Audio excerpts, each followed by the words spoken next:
Tiens.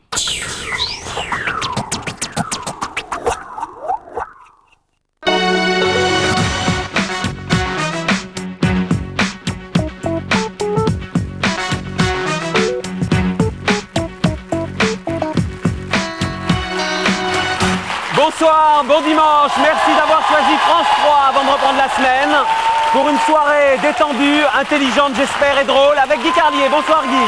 Bonsoir Marco. Toujours pas de papier bleu de notre amie Elisabeth Tessier. Ne les encouragez pas, ne les encouragez pas. De toute façon, je ne le dirai pas pour pas faire leur publicité. Pas la pub d'Elisabeth Tessier. Non. Les astres sont avec vous ce soir. Oui, je sens bien monsieur Dupont-Aignan comme nouvel ami. C'est un nouvel ami. Un politique qui est avec nous ce soir, mais il n'est pas le seul. Voilà le sommaire de l'émission de ce soir sur France 3 en direct. L'un est l'idole des ménagères, l'autre l'idole des ados. Patrick Sébastien vient de fêter triomphalement ses 30 ans de spectacle. Michael Youn cartonne dans les salles et s'apprête à repartir en tournée. Qui est le plus déjanté des deux? Pas forcément celui qu'on croit.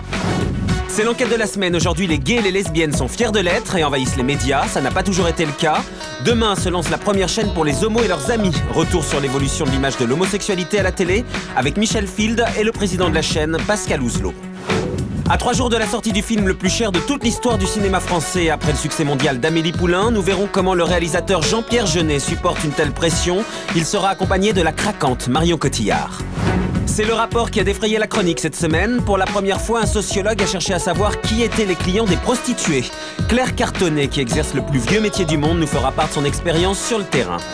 Joël a été une étoile filante. Adulée, la chanteuse du groupe Elle était une fois, a disparu tragiquement en pleine gloire. À l'occasion de la sortie d'un DVD, 2 membres du groupe nous diront comment ils expliquent que le mythe survive. Il aime qu'on parle de lui et fait tout pour ça. Le très droitier Nicolas Dupont-Aignan part en guerre contre Nicolas Sarkozy pour la présidence de l'UMP. À part un peu de notoriété, qu'a-t-il à gagner dans ce combat perdu d'avance? Et puis en fin d'émission, David Sardou, le fils de son père, et Christian Vadim, le fils de Catherine Deneuve, nous diront si leurs illustres parents sont venus les applaudir au théâtre.